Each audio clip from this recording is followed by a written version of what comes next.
Alors, nous allons voir dans cette vidéo comment rabattre à la russe. Alors, c'est une méthode de rabat qui permet d'avoir un rendu assez élastique. Le rendu est moins serré qu'avec une méthode de rabat classique. Alors, pour pouvoir faire cette méthode-là, c'est très simple. Donc, vous commencez par tricoter 2 mailles.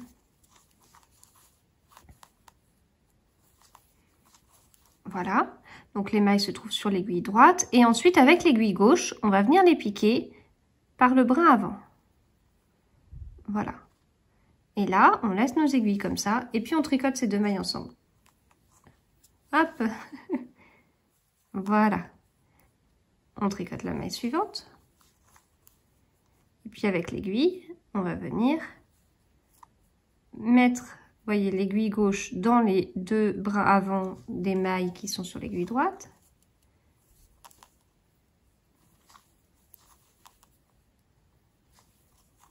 Et ainsi de suite.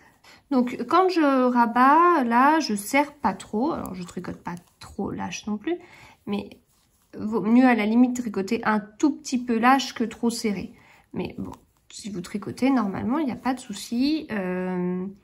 Voilà, ça nécessite pas forcément de changer de numéro d'aiguille par rapport à d'autres méthodes. Si vous avez une maille envers à rabattre, du coup, au lieu de tricoter la maille endroit, on va tricoter la maille envers à l'envers et on va piquer les 2 mailles ensemble et faire la maille envers. Voilà.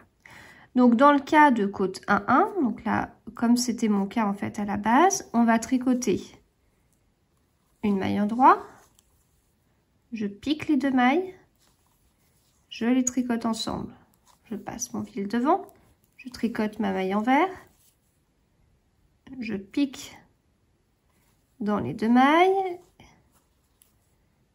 voilà, et ainsi de suite, maille endroit,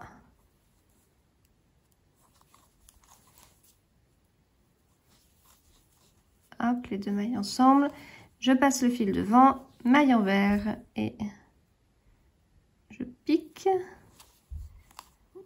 je tricote ensemble et maille endroit. Voilà, et ainsi de suite.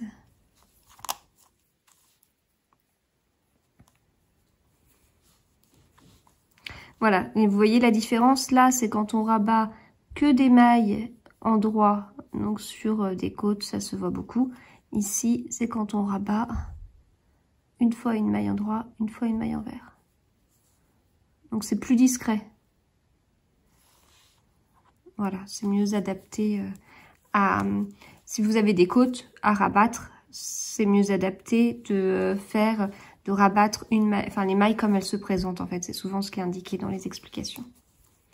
Et donc une fois que vous avez fini, bon c'est pas mon cas, mais admettons, comme d'habitude, vous tirez votre fil, vous coupez le bout du fil, et puis vous enlevez le fil qui correspond à la pelote, et c'est bon.